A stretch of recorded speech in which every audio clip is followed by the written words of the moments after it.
du petit retard. Je ne vais pas tout de suite ouvrir la séance du conseil municipal puisque j'ai quelques propos liminaires à partager avec vous et à quelqu'un à vous présenter également. Et ensuite, cette personne, voilà, on a un petit film, va se présenter, on pourra prendre quelques questions et ensuite Alexis qui est à côté de moi quittera la salle pour qu'on puisse ouvrir la séance et passer à l'ordre du jour qui le concerne également directement. Alors, je vous remercie, je sais que c'est parfois compliqué de se mobiliser, un mercredi à 18h passé, mais à l'instar de ce que j'avais décidé de faire pour le conseil municipal extraordinaire. Pardon ? Non. Quand on veut, on peut.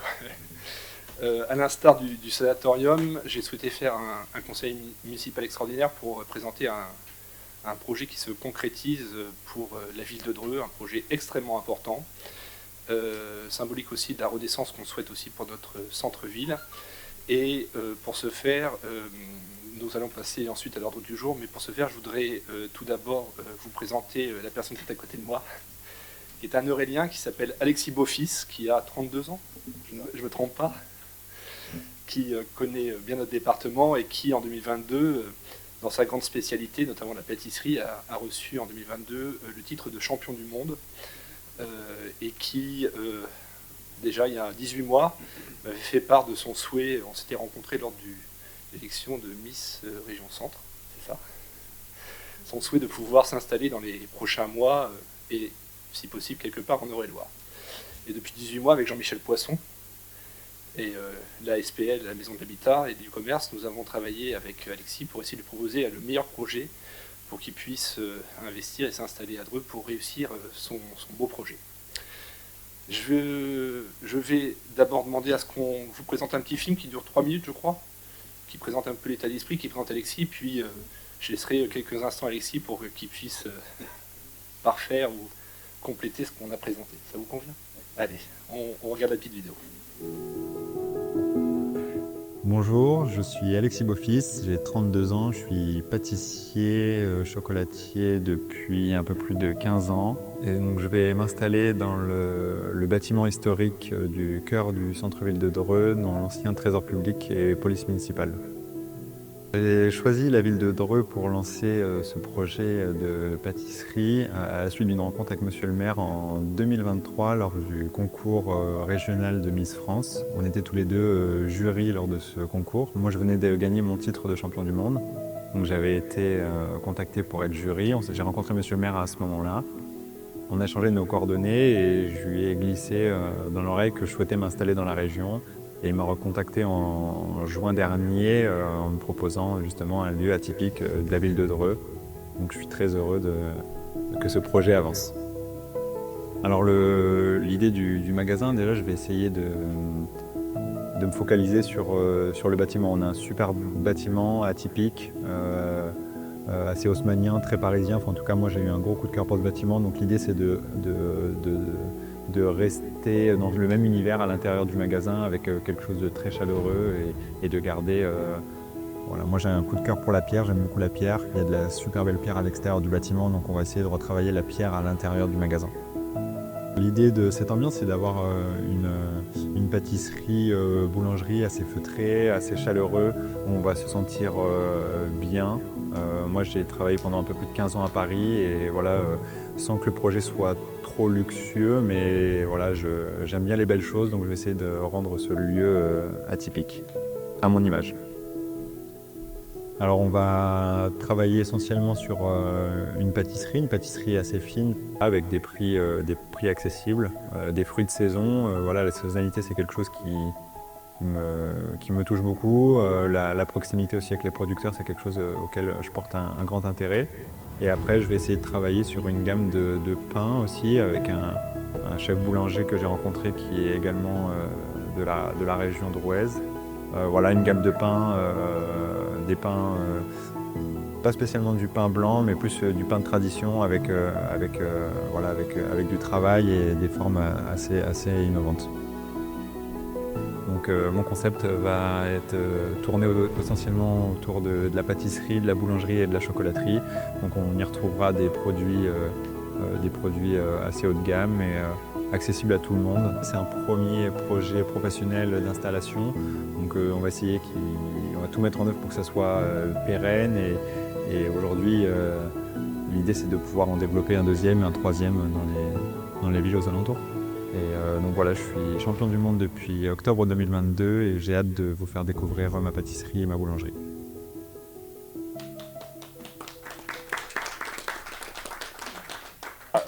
Simplement, c'est que je trouve que cette vidéo est intéressante parce qu'après, elle va être diffusée sur les réseaux sociaux de la ville d'Heureux, parce que je trouve que, maintenant connaissant bien Alexis, ça reflète vraiment ce que vous êtes, c'est-à-dire voilà, quelqu'un forcément de très fort, une référence mondiale dans ce que vous faites, mais aussi une simplicité.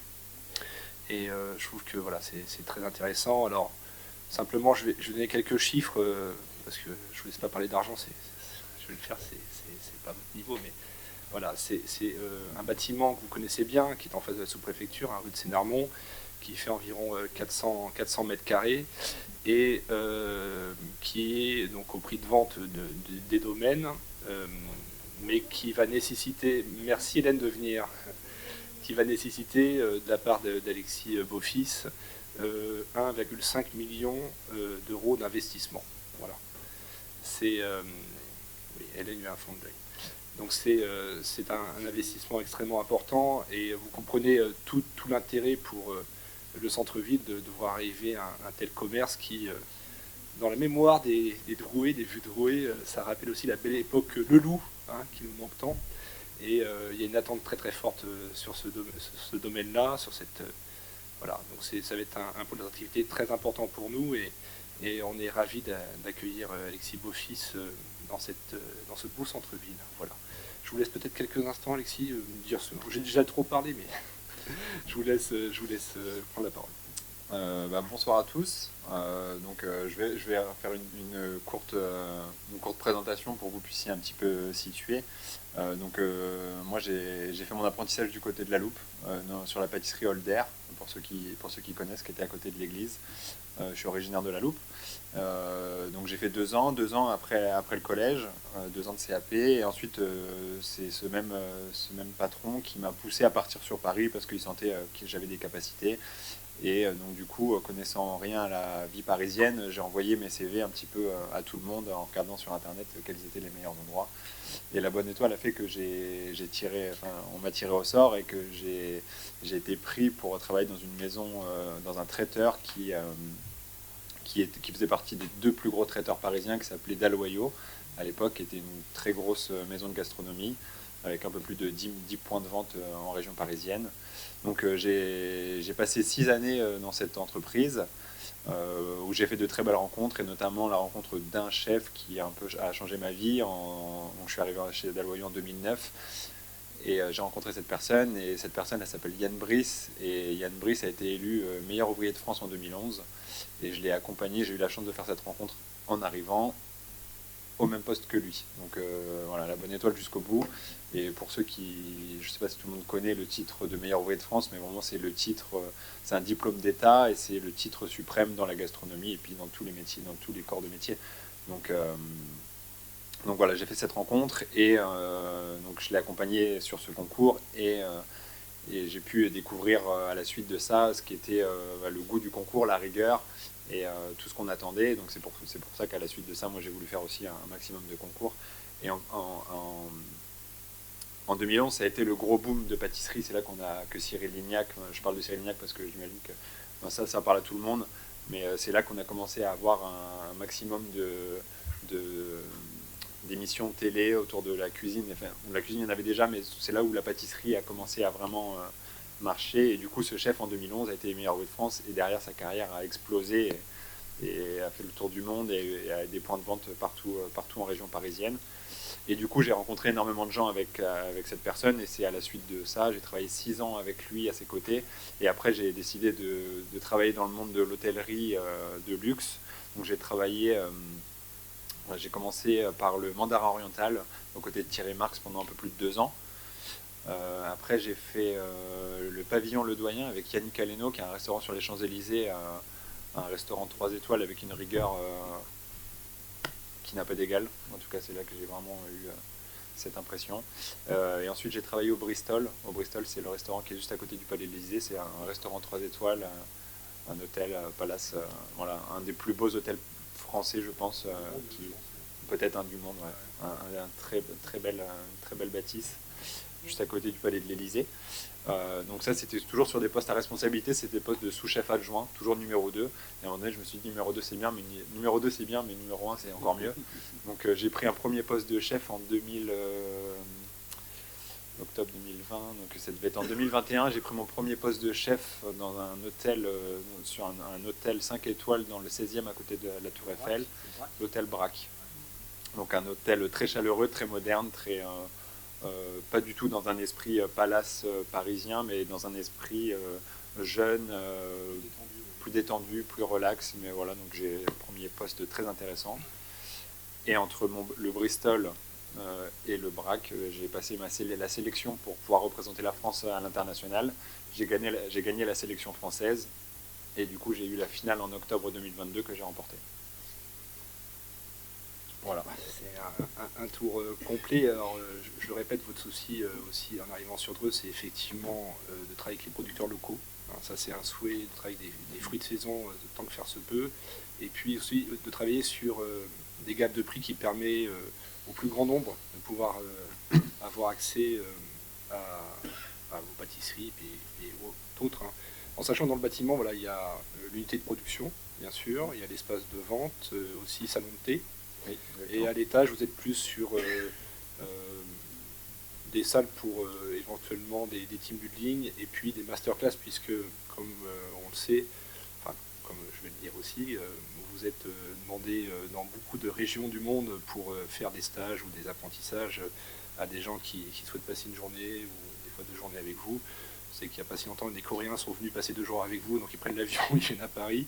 Voilà, enfin bref, d'avoir un endroit où vous pouvez les accueillir dans des bonnes conditions. Et maintenant qu'on a une hôtellerie qui est de bon niveau à Dreux, on peut aussi se permettre de dire qu'ils auront la chance de dormir dans cette belle ville royale. Voilà. Jean-Michel, je t'en prie. Oui, c'est pour une question. Vous nous avez expliqué que vous étiez tombé sous le charme de chefs prestigieux. J'avais cru comprendre quand on s'était rencontrés que vous aviez aussi travaillé avec une cheffe avec qui vous vous entendez bien dans les relations de travail. Oui. J'ai effectivement la personne avec qui, en fait, le concours de championnat du monde, c'est un concours mixte. C'est un concours où il y a obligatoirement un homme et une femme. Et cette femme, au fil du temps, est devenue ma conjointe. Voilà. C'est toujours une anecdote qui est sympa à raconter. À force de passer autant de temps voilà, ensemble, l'utile à l'agréable, c'est pas non plus une mauvaise chose. Voilà. Mes chers collègues, est-ce qu'il y avait des questions? Peut-être Monsieur Gambuteau. Oui, tout d'abord, merci de vous intéresser à notre ville. Et je ne parlerai pas là de ce qu'il y aura dans les délibérations en ce qui concerne le bâtiment, les conditions, etc. On en parlera tout à l'heure. Moi, ma question elle est juste sur votre projet, puisque vous parlez du premier, donc d'en faire d'autres. C'est tout à votre honneur de vouloir développer votre activité et en faire, si j'ai bien compris, peut-être même une forme de franchise. La question, c'est... si vous ouvrez ici, combien de temps vous resterez, vous? Est-ce que vous serez derrière les fourneaux pour la création, le début, le lancement et le travail qui se fera? Ou est-ce que c'est juste quelque chose que vous ouvrez et puis qui aura votre réputation, mais est-ce que vous serez parmi ceux qui nous offriront ces pâtisseries? Merci pour cette question. Je pense que c'est une très bonne question parce que finalement, quand on n'est pas... Enfin, on a du mal à s'imaginer... on a l'exemple ici à Dreux avec Feuillette, qui lui n'est pas et qui est de Blois et finalement a une pâtisserie ici. Non, moi j'ai pas pour idée de faire ça. Je pense que j'ai pas les épaules pour le faire, en tout cas. Mais non, ça sera une pâtisserie, 2 si vraiment ça fonctionne très bien ou peut-être un point de vente à un endroit. Mais quand je vois ce que je suis en train de vivre aujourd'hui, juste pour essayer d'en monter une, j'en monterai pas 5. Et voilà, c'est très exigeant aussi, effectivement. Et puis, quand on a un nom et un titre comme le vôtre, effectivement, il faut s'assurer aussi que ce qui est délivré à vos clients soit toujours constant et de haute qualité, quoi. Non, puis c'est quelque chose qui, pour moi, je l'ai vécu chez Dalloyo.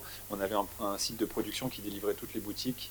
Et quand j'allais faire le tour des boutiques, je voyais les gâteaux, je me suis dit, mais c'est pas possible, j'ai pas fait tout ça pour ça. Ça arrive, c'est cassé, il y a des traces de doigts. Moi, je vous le dis, hein, mais vous viendrez là, 90% du temps, je serai ici. L'idée aussi, c'est de réduire aussi vos déplacements et que les gens viennent plutôt ici. C'est plutôt ça l'idée. Et on en est très heureux. On accueille le monde entier, il n'y a pas de souci. Voilà. Y avait-il d'autres questions là-dessus? Non? Bon.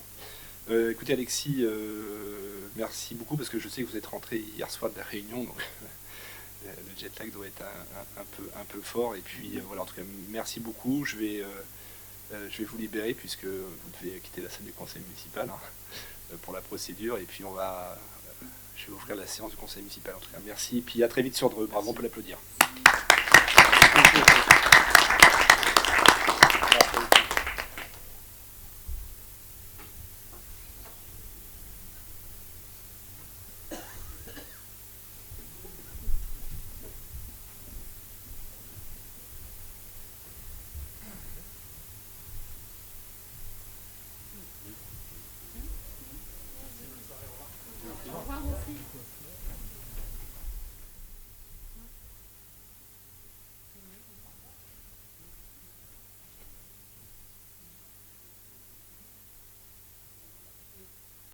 Allez, j'ouvre la séance du conseil municipal, 18h37.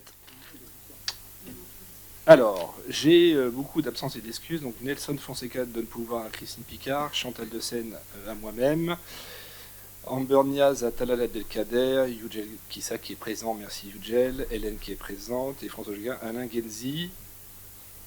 J'ai des excusés, mais j'ai pas de pouvoir pour l'opposition.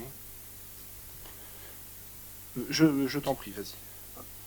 Oui, il n'y a pas de pouvoir puisque les personnes qui sont absentes, de façon claire, ne sont pas venues et ne donnent pas pouvoir puisqu'ils considèrent qu'ils n'ont pas été considérés justement, voire même méprisés par le fait d'avoir une convocation dans l'urgence, sans explication des raisons qui font que c'est dans l'urgence, et qui regrettent qu'il n'y a pas eu au moins une information sur qu'est-ce qui faisait qu'il y avait nécessité de le faire aujourd'hui.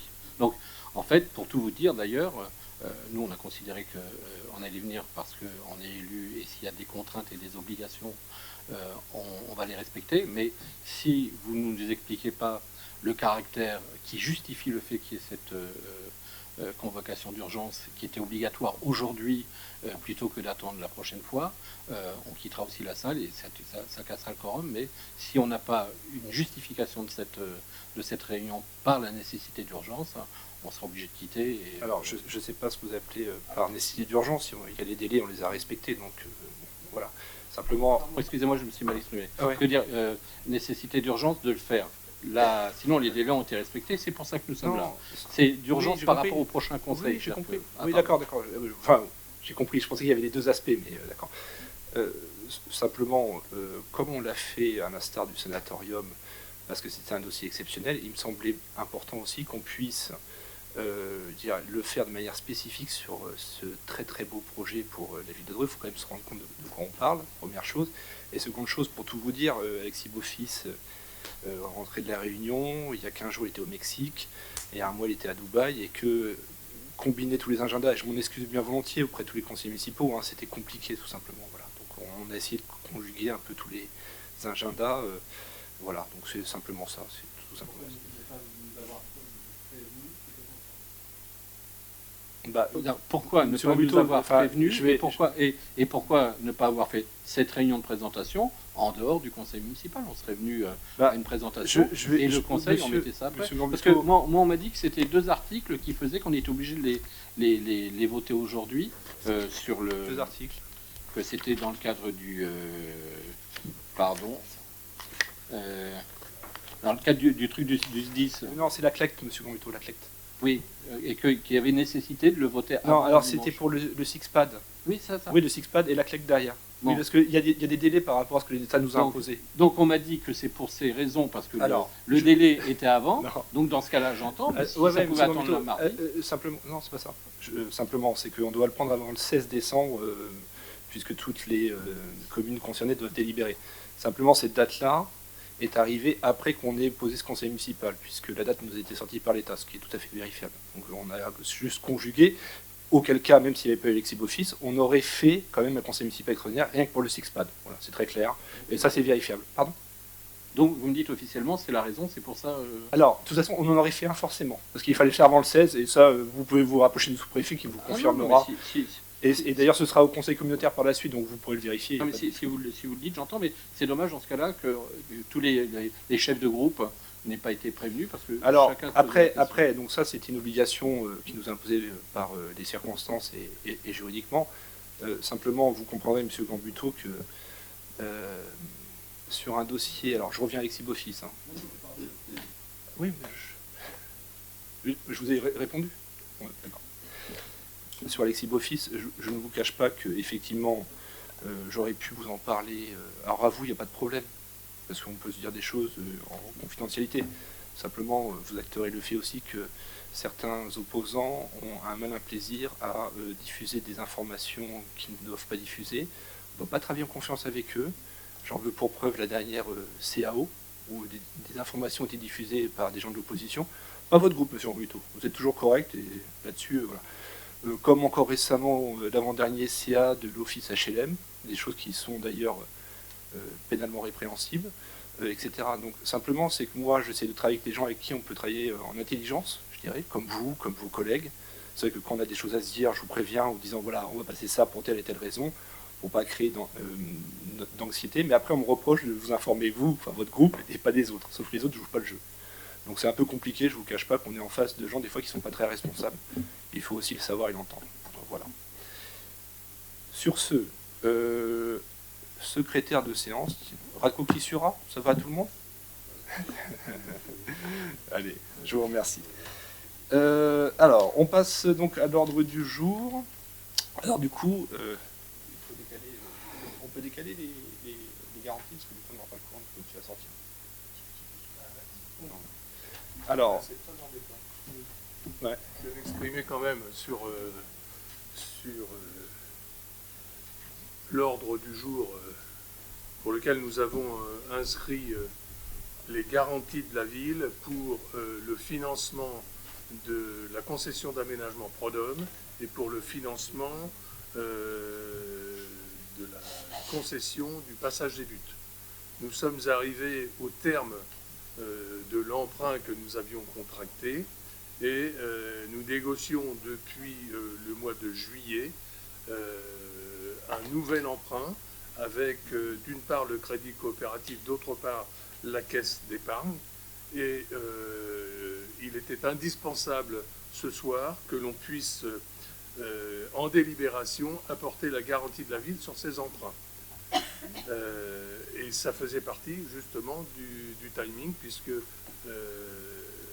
on va remettre en cause effectivement les relations qu'on a pu avoir avec ces deux organismes financiers. Et ben,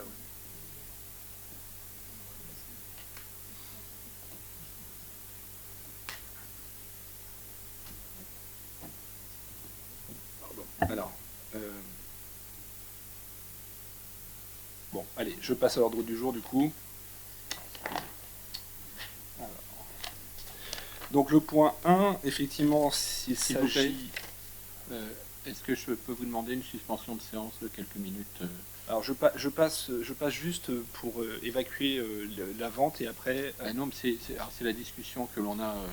Croyez-moi, si je le demande, c'est parce D'accord, qu'elle est d'accord, nécessaire pour notre présence ou non ici. Donc, Alors, enfin, je vous laisse le temps, mais faut se rendre compte de quoi on parle là. si nous sommes là, c'est qu'on s'en... Ouais, mais justement, enfin, après, vous savez, finalement, on parle des absents. Hein, c'est Gambito. Allez, on fait une séance, combien de temps il vous faut? 5 bonnes minutes. Allez, attends, il est quelle heure là? À moins 5, on reprend, ça vous laisse 10 minutes, ça vous va? Très bien. Allez, on suspend la séance, on reprend à moins 5. invite à reprendre place. Il est où notre ami Mounir? Est-ce qu'on peut appeler nos collègues? Voilà.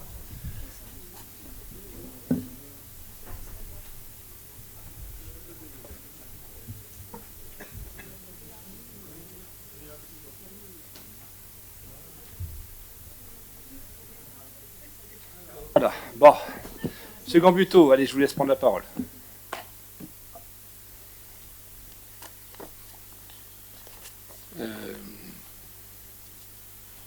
Donc, vous nous confirmez que le fait de ne pas prendre de décision sur ces dossiers et pour le SIXPAD, ouais. Et pour les prêts, les cautions, garanties de prêts, ouais, tout à fait. Nous mettrait en difficulté. Bah, alors, oui, c'est-à-dire alors, il y a deux choses. Ça, c'est le timing avec les banques, ce qui est tout à fait compréhensible. Il y a des délais, première chose. Et seconde chose, de SIXPAD, c'est que on doit aller prendre toutes les communes, je crois que c'est 9 communes qui étaient membres du SIXPAD. Donc, le SIXPAD, c'était le syndicat qui permettait de gérer, jusque-là, qui va être dissous bientôt, de gérer en fait la caserne des sapeurs-pompiers de Dreux. Doit être pris avant le 16 décembre et toutes les communes doivent délibérer puisqu'ensuite c'est entériné par l'État par un arrêté du préfet pour la dissolution de ce syndicat. Et le délai, mais alors ça, vous pourrez vous rapprocher du sous-préfet, il confirmera ce que je vous dis. On a une réunion il y a 3 semaines, un mois, c'était au SIXPAD, là-dessus, il y avait Arnaud Dautré qui était d'ailleurs présent, donc les choses sont parfaitement claires, on n'a pas le choix. Sinon, c'est-à-dire qu'on repart pour 1 an avec le SIXPAD et qu'on est dans la zone grise, et ça a un impact financier pour les Drouais et les habitants des autres communes. Puisque dans la CLECT, si vous l'avez bien lu, il y a une prise en charge du différentiel entre ce qu'on paye actuellement et l'augmentation de la taxe, parce que c'est une taxe qui est nationale, qui va impacter, je crois, de 250 000 euros les habitants des 9 communes. Voilà, tout simplement. C'est écrit dans le rapport, M. Gonto. Donc la sanction, ce serait 250 000 euros pour les 9 communes, mais ouais. Essentiellement pour Dreux. Dreux, Vernouillet, oui, bien sûr. C'est au prorata. Tout à fait. Et en ce qui concerne les cautions, ce serait quoi la sanction? Si c'était pas signé avant, délibéré avant mardi. Parce qu'en fait, ce sont des prêts qui couvrent les prêts qu'on ne proroge pas dans ce cas-là, parce que la banque a préféré faire de nouveaux prêts, puisqu'une partie avait déjà été remboursée. Donc, c'est-à-dire qu'il faudrait décaisser 960 000 euros qu'en trésorerie, la SPL n'a pas, donc ça mettrait en difficulté la SPL, voilà, tout simplement. Et même si on le votait mardi? C'est ce que j'ai demandé à Jean-Michel, parce qu'il y a des délais. Non, voilà. Donc si on vote mardi, on se retrouve avec ce problème-là. Tout simplement, le nouveau prêt qui aura été acté dès le retour de la délibération de... Mettez le micro, s'il vous plaît. Pardon. Dès le retour de la délibération du contrôle de légalité, ça permettait le nouveau prêt de rembourser l'ancien. Et si on ne rembourse pas l'ancien, c'est la caution de la ville qui doit être activée pour le rembourser. Bon. Et on n'a pas pour autant, on a tout à recommencer pour le nouvel emprunt. Et pourquoi on ne l'avait pas fait plus J'y suis depuis le mois de juillet. Le conseil précédent? Non, c'était pas prêt. Pardon, excuse-moi. Ouais. Non, simplement, c'est que les banques ont donné leur accord un peu tardivement, tout simplement. Et que, voilà, alors je peux vous expliquer un phénomène qui est très très simple dans le monde bancaire. Je ne sais pas si vous le savez, mais en fait, toutes les banques en France s'engagent auprès de Bercy et des ministères d'avoir un certain volume de prêts dans l'année, des obligations. Et il arrive très souvent qu'ils ajustent aussi leurs prêts par rapport au volume et les engagements qu'ils ont pris vis-à-vis de l'État. Donc quand on arrive à la fin de l'année, quand il y a ce genre de prêts, ils sont plus facilement accordés parce que souvent il leur manque un volume à respecter, voilà, tout simplement. Voilà, alors après, moi j'espère qu'on ne va pas jouer avec ça parce que franchement, la pression qu'on donne sur un dossier comme Alexis-Boffice, sur les prix qui sont des éléments purement techniques, ou sur le SIXPAD qui est demandé par l'État, alors je trouve qu'on est dans une espèce de zone qui est un peu étrange, quoi, je vous le dis. Voilà. Allez. Non, c'est pas étrange parce que là, ce qui se passe, c'est quelque chose de très grave. C'est qu'il faut que vous sachiez quand même qu'on se retrouve. C'est pas anodin qu'une grande partie même de votre majorité ne soit pas venue. Vous êtes deux dans l'opposition, que- M. Gambuto. Mais justement, c'est pas anodin, mais c'est ce que je vais vous dire, c'est pas anodin que toutes les oppositions ne soient pas là. C'est-à-dire, nous, on vient considérant que notre devoir d'élu, s'il y a une obligation, c'est de mettre en avant le fait que vous n'avez pas bien fait votre travail en nous prévenant suffisamment à l'avance, voire en gérant suffisamment à l'avance. Mais nous devons être responsables et on doit pouvoir faire que les Drouets n'aient pas à payer 250 000 euros, qu'on ne se retrouve pas dans une situation où la SPL, qui est quand même une émanation de la ville, se retrouve dans les difficultés, etc.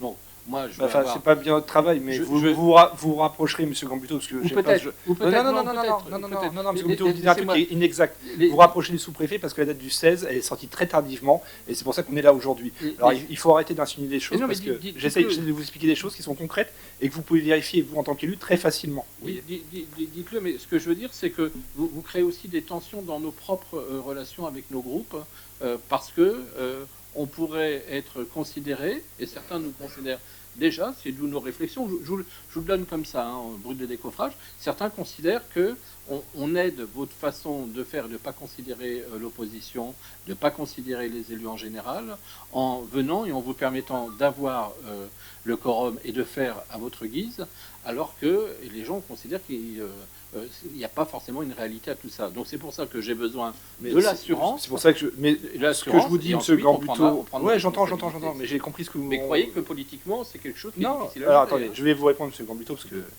du coup, je vous laisse beaucoup la parole, mais comme vous êtes deux, du coup, vous prenez le temps de tout le monde, c'est très bien. Simplement, ce que je vous dis, c'est la réalité des choses. Ce que je vous dis sur le 16 décembre, c'est vérifiable extrêmement facilement. Vous passez un coup de fil au sous-préfet ou au préfet, il n'y a pas de difficulté. Sur les prêts bancaires, on vous sortira les contrats si vous souhaitez le regarder, etc. Il n'y a pas de difficulté. Simplement, j'appelle à la mémoire de mes collègues, la réunion au SIXPAD, c'était il y a combien de temps? Il y a un mois? Il n'y avait pas le quorum, déjà il n'y avait pas le quorum la fois d'avant au SIXPAD. C'était il y a un mois, donc il y avait les services de l'État, les services de la réglementation. Si tu veux, Hélène, vas-y. Alors, le retard, excusez-moi pour mon retard, j'arrivais de Paris. Ça, c'est aussi un point que je voulais qu'on clarifie. Parce que je sors de Rothschild. Et j'ai pas été lui demander des sous. Je plaisante. Par contre, ce que je veux dire, c'est que étant administrateur au CISPAD, nous avons eu un retard parce que le CISPAD n'avait pas le quorum. Donc, du coup, les maires n'étant pas présents, ou les représentants, du coup, il a fallu faire et il faut refaire les convocations, etc., etc. C'est pour ça qu'il y a eu du retard et que ça arrivait si tardivement aujourd'hui, et ça, vous pouvez le vérifier aussi, hein. Non, c'est pas de qualité de cœur, et je comprends que pour chacun ce soit compliqué. Simplement, des fois, on nous impose des choses et on le fait bien volontairement parce que les 9 communes sont liées dans ce dossier-là et l'État nous demande de pouvoir enfin clore ce dossier, voilà, tout simplement. Et je répète, l'impact financier, c'est 250 000 euros pour les habitants des 9 communes, donc c'est quand même pas anodin, voilà, tout simplement. Mais ça, je vous le dis, c'est très facilement vérifiable, un coup de fil, et vous voyez que c'est la réalité des choses.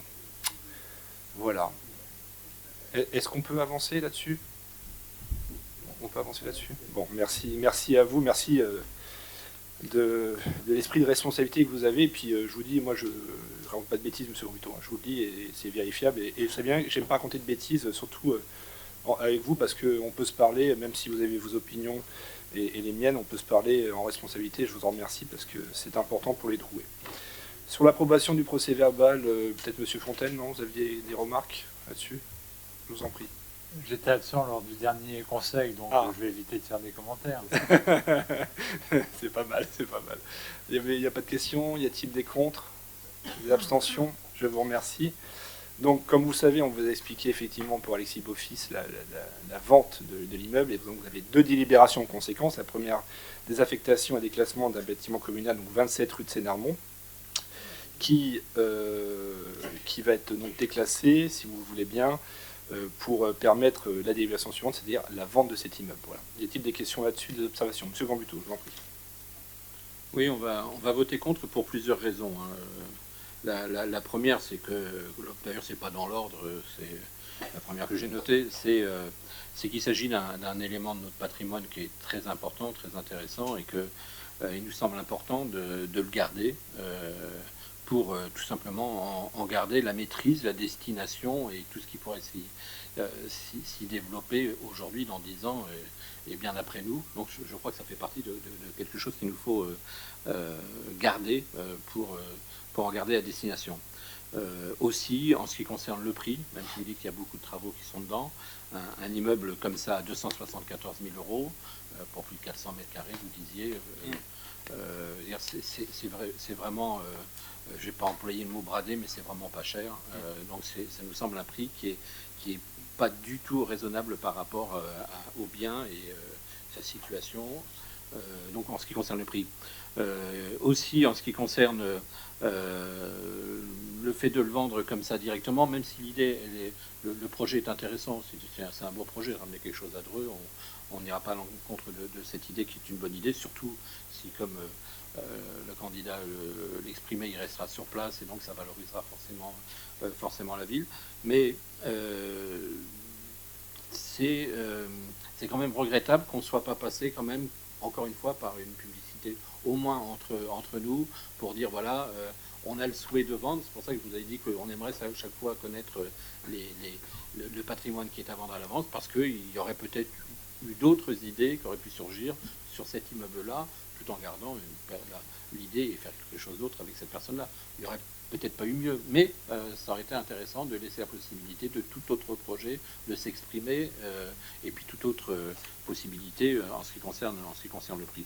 Après, même en ce qui concerne le fait de garder cette idée-là, moi je suis plutôt, j'ai envie de dire nous, plutôt pour le principe de d'abord permettre aux gens de se lancer, de développer l'activité avant de vendre l'immeuble, comme on l'a fait certaines fois, mais ça permet aussi de voir s'il y a une pérennité, si on ne se retrouve pas avec quelque chose qui finalement va rester. Alors j'entends qu'il y a une somme importante, vous annoncez l'investi qui sera dedans, donc c'est tant mieux, mais sinon on pourrait se retrouver avec des investissements qui seraient moyens, un immeuble qui ne serait pas valorisé et tenu pieds et poings liés vis-à-vis de celui qui a pris. Donc l'avantage de louer dans un premier temps plutôt que vendre.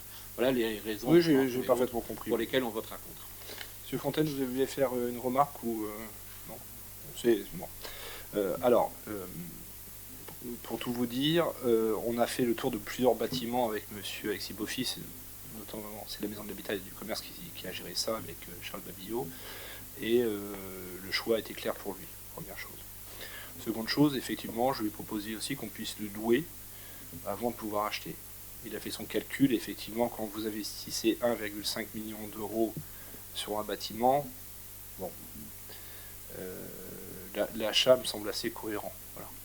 Ça me semble assez cohérent, et qu'on investit autant dans un local comme ça, qui est un très beau bâtiment, on est là pour longtemps et on souhaite y rester. Voilà. Donc je pense que l'affaire est bonne. Alors effectivement, comme vous le dites, contrairement à ce qu'il faisait avant, moi je mets toujours en concurrence avec une annonce légale pour vendre un immeuble, sauf cas exceptionnel comme celui-ci par exemple, où effectivement le projet est tellement important pour notre ville et centre-ville que il fallait au minimum l'accompagner dans le prix.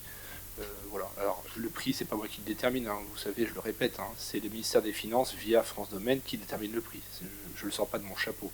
Donc dire que le prix est trop bas ou ridicule, je ne sais plus qu'exprimer. Bradé, bon, c'est une appréciation que je vous laisse. Simplement, France Domaine fait son travail, ce sont des gens sérieux, c'est le ministère des Finances, donc voilà. Peut-être que s'ils avaient été beaucoup plus haut, peut-être que le projet ne serait pas fait non plus. Voilà. Donc je pense que chacun doit pouvoir mesurer l'opportunité que c'est pour nous, pour nos commerçants, notre centre-ville et l'attractivité du territoire. Voilà, tout simplement. Voilà, si vous avez d'autres questions, je vais passer au vote. Qui est contre? Donc Monsieur Fontaine, Monsieur Gambito, qui s'abstient. Je vous remercie. Et je passe du coup au point 3, qui est la cession du bâtiment 27 rue de Sénarmont. Non, là on a fait des affectations des classements, là, on est bien d'accord. Donc là maintenant on fait la cession. Voilà. Et donc il y a une petite modification dans la délibération, puisqu'on a rajouté le nom d'Alexis Beaufils ou tout SCI se substituant. Alors, parce qu'au départ il ne savait pas si c'était ses parents qui allaient acheter, qui mettent en SCI ou lui-même, donc on lui a laissé un peu de temps pour réfléchir, donc c'est bien lui-même ou via sa SCI, ou une SCI avec ses parents. Et donc le prix est de 274 000 euros. Hors taxe. Alors attendez, parce que sur la délibération, je vois, oui, superficie foncière, etc. Donc c'est bien 274 000, je dis pas de bêtises, oui c'est ça, hors taxe, voilà. Et les frais à la charge de l'acquéreur, comme je dis. Question, observation là-dessus? Je crois que vous avez, bon, vous aurez le même vote, j'imagine, hein, ce qui est logique, hein, d'accord. Allez, qui est contre? Monsieur Fontaine, Monsieur Gomoto, qui s'abstient? Je vous remercie. Merci pour Dreux, merci pour le centre-ville et merci pour Alexis Beaufils. C'est vraiment un très très beau projet. Franchement, on en est ravis. Donc du coup, je passe au numéro 4. C'est bien ça. Et donc on passe au SIXPAD. Donc on a déjà évoqué le sujet. Vous savez que le SIXPAD, c'est un syndicat qui a géré et qui, encore officiellement, qui a géré la caserne des sapeurs-pompiers de Dreux via les 9 communes autour de Dreux. Pendant des années et qui désormais maintenant va être basculé au SDIS 28 et il y a urgence effectivement parce que on doit le faire avant le 16 toutes les communes délibèrent en ce moment ou ont délibéré d'ailleurs et il reste un petit peu d'argent je crois sur le SIXPAD, quelques 1000, 2000 euros, 3000 euros, je ne sais plus ce qu'on a dit et pour solder ce compte et lors des dissolutions du SIXPAD on a proposé de verser à l'amicale des sapeurs-pompiers, ce qui nous semblait bien. Tout le monde était d'ailleurs, il y a eu un vote unanime au SIXPAD là-dessus. Hélène était présente. Et voilà. Alors, il y a cette délibération-là, et la suivante, où on met, alors c'est peut-être pas la suivante, c'est la numéro 6, où on met à disposition du SDIS 28 le bâtiment, etc. Parce que vous savez qu'en fait, ce bâtiment a été construit et porté financièrement par le SIXPAD, construit sur un terrain appartenant à la ville de Dreux, sur le territoire de Saint-James-Mont-Roval. Ça a été combien comme ça à l'époque, c'est très simple. Et in fine, ce qui se passe, c'est que comme le foncier appartient à la ville de Dreux, de facto, quand le SIXPAD est dissous, les bâtiments sont propriété de la ville de Dreux. Voilà. Alors, il y a eu un débat avec l'État qui a rassuré les maires autour de la table, etc. Et il y a un bilan comptable qui présente une valeur comptable de 5 millions d'euros de l'ensemble. Sauf que c'est pas. Alors, ils pensaient qu'on allait dissoudre et qu'on allait se partager. Il n'y a pas de vente. Il est mise à disposition dans un premier temps. Moi, ce que je souhaiterais, ce que la loi aussi nous incite à faire, c'est de transférer en pleine propriété au SDIS l'ensemble du foncier bâti et non bâti, ce qui me semble très bien, parce qu'on n'a pas vocation non plus à garder ça là-dessus. Alors, on nous a dit oui, mais lorsque dans 30 ans, si ils refont une caserne et qu'ils revendent, c'est pas le sujet, quoi. C'est un bâtiment qui est consacré au SDIS, c'est un bâtiment qui est plutôt de bonne facture. Le département, Christophe Dormet, s'est engagé aussi à réinvestir plusieurs millions d'euros dessus pour le mettre à niveau, notamment sur la tour d'entraînement. Vous savez, il y a une grande tour qui est une tour qui sert à tout le monde. Donc voilà, dans 30 ans, on verra ce qui se passe, j'en sais rien, mais on n'a aucune vocation à garder ça. Et la loi d'ailleurs nous incite, on a mis les textes de loi, à le transférer à celui qui reprend la compétence. Voilà, c'est ce qui est fait habituellement avec plein de choses. La piscine de Saint-Rémy-sur-Avre qui est transférée à l'agglo, enfin ça c'est le cadre légal normal. Voilà, y a-t-il des questions sur la délibération numéro 4? On en a parlé, je crois que tout le monde a pu s'exprimer. Je passe au vote, qui est contre, qui s'abstient, unanimité, je vous remercie. Ensuite, voilà, donc on rejoint encore la délibération numéro 5, adaptation du rapport de la commission locale d'évaluation des charges transférées. Donc effectivement, c'est ce que je vous disais sur l'économie qu'on fait, puisque en fait l'agglomération va faire la boîte aux lettres financière dans le cadre du transfert de la compétence et va absorber l'augmentation des charges qui incombent aux contribuables. Donc pour ce faire, vous avez les éléments financiers dont je vous parlais et qui doit se faire avant le 16 décembre. Donc quasiment tout le monde a déjà délibéré et l'agglomération va délibérer pour enfin qu'on puisse dissoudre le SIXPAD, que le préfet puisse dissoudre le SIXPAD via un arrêté et qu'on puisse donner en pleine gestion au SDIS effectivement cette caserne de pompiers. Voilà. Pas de questions là-dessus, c'est purement technique. Qui est contre, qui s'abstient, je vous remercie.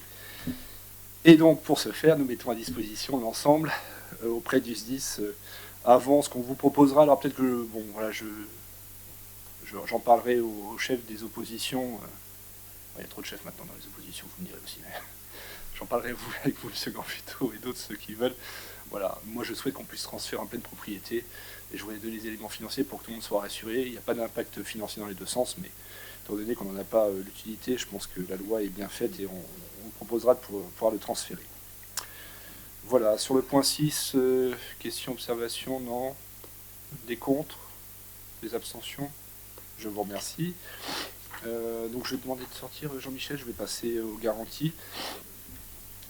Alors, donc sur...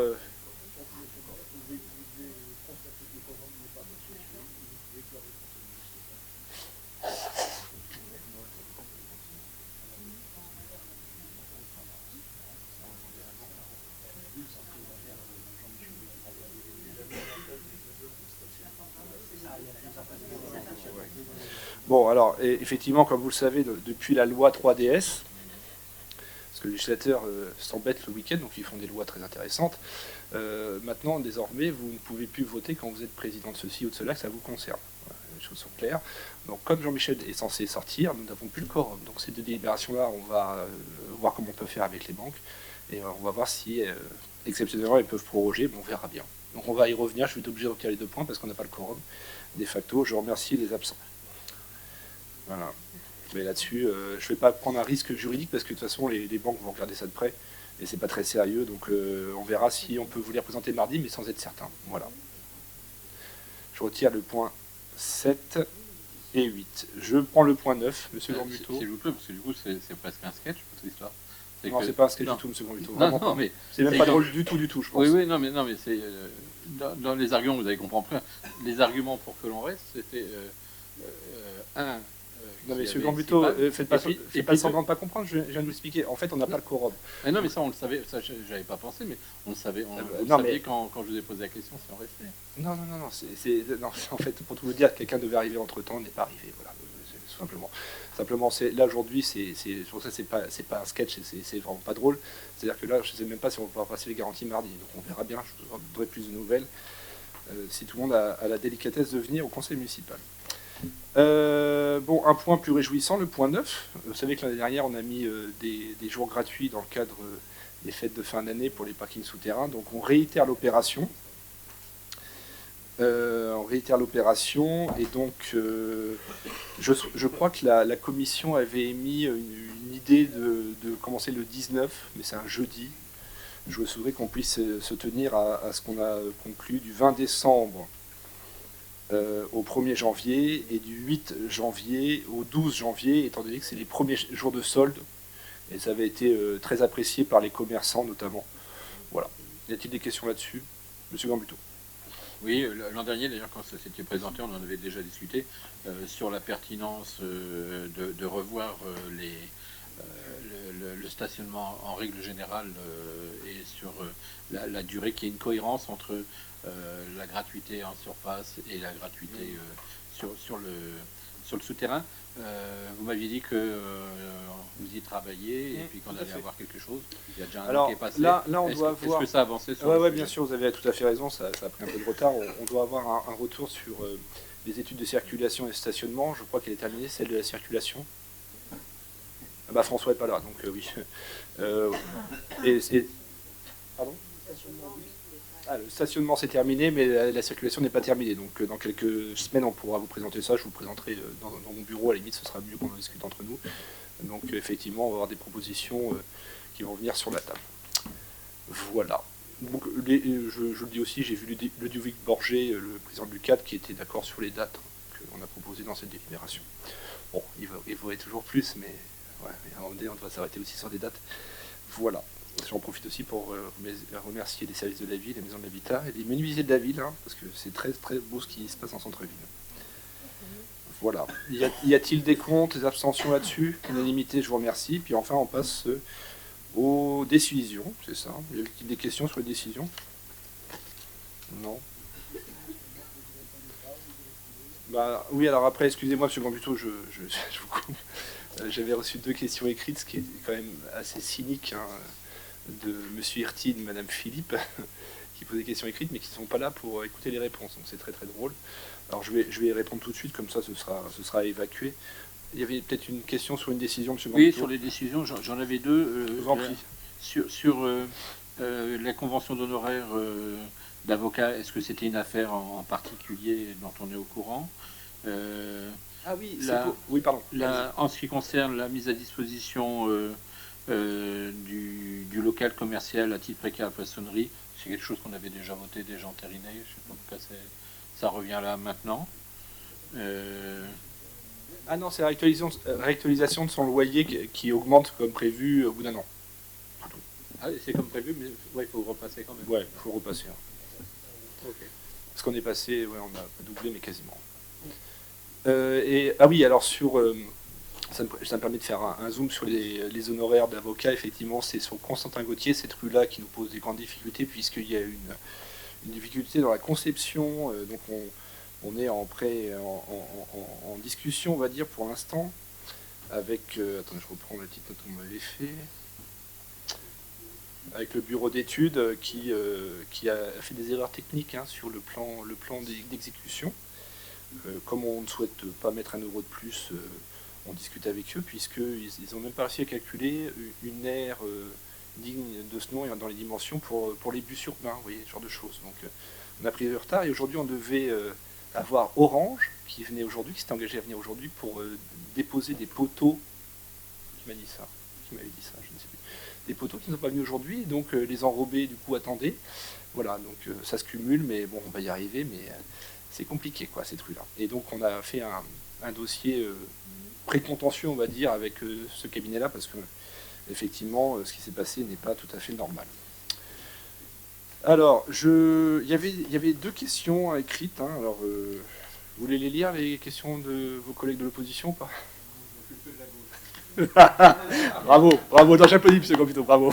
Je m'occupe que de la gauche. Non, là, il a fallu le dire en micro parce que c'était vraiment très bon. Oui, et moi, je m'occupe pas de la fausse droite, vous avez raison. Alors, en fait, donc, Madame Philippe m'avait posé des questions en fait, sur la pétition, vous savez, suite à la mise en place des nouveaux dispositifs sur les modalités d'inscription des familles. Alors, déjà, je dois vous dire qu'on a reçu les pétitionnaires cet après-midi. Monsieur Leroux, le dispositif a été bien réexpliqué, il n'y a pas eu de difficulté là-dessus. Simplement, on va effectivement... on n'a pas mis d'amende en septembre pour expliquer aux gens. Simplement, on a une difficulté, vous comprenez, on a 66 000 € de gâchis alimentaires par an du fait des parents qui ne préviennent pas, qui n'ont même pas la délicatesse de faire un mail, etc. Donc on essaie d'organiser les choses. Le PDT d'ailleurs nous incite à le faire très, très fortement, et la CAF notamment. Et ça a quand même des conséquences, parce que quand vous prévoyez d'avoir 20 enfants et que finalement ils sont 12 ou 13, le taux d'encadrement n'est pas le même. Donc on fait venir des gens, entre guillemets, pour rien, on commande des repas pour rien, et donc effectivement il faut que tout le monde prenne le pli. Il n'y a pas de raison que, c'est un service public, je le répète, il n'y a pas de raison non plus que les contribuables payent pour les gens qui n'ont pas le minimum de correction pour prévenir. Alors sur le certificat médical, on a été très clair, le certificat c'est une chose, mais il suffit simplement de prévenir la veille ou même le jour même quand votre enfant est malade, en disant il est malade, il ne pourra pas venir, ça suffira. Donc aussi de notre côté, on a entendu aussi les demandes, et donc on a assoupli le système, mais il faut que tout le monde soit responsable dans ce dispositif. Il n'est pas normal qu'on perde 66 000 € de nourriture par an et je ne sais plus combien de dizaines de milliers d'euros d'encadrement qui sont là pour rien, voilà, tout simplement. Je rappelle que Vernouillet fait ça depuis très longtemps, et une version beaucoup plus stricte, et ça marche plutôt bien.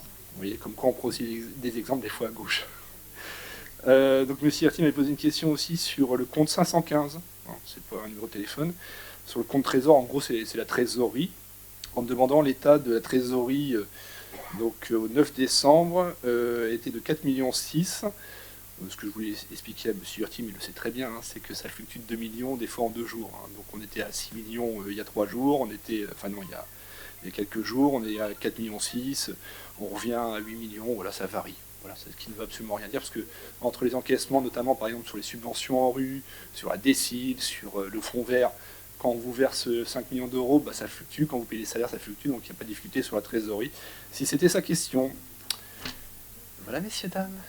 Bon, écoutez, sur ce, bonne soirée à tous, et puis à très vite.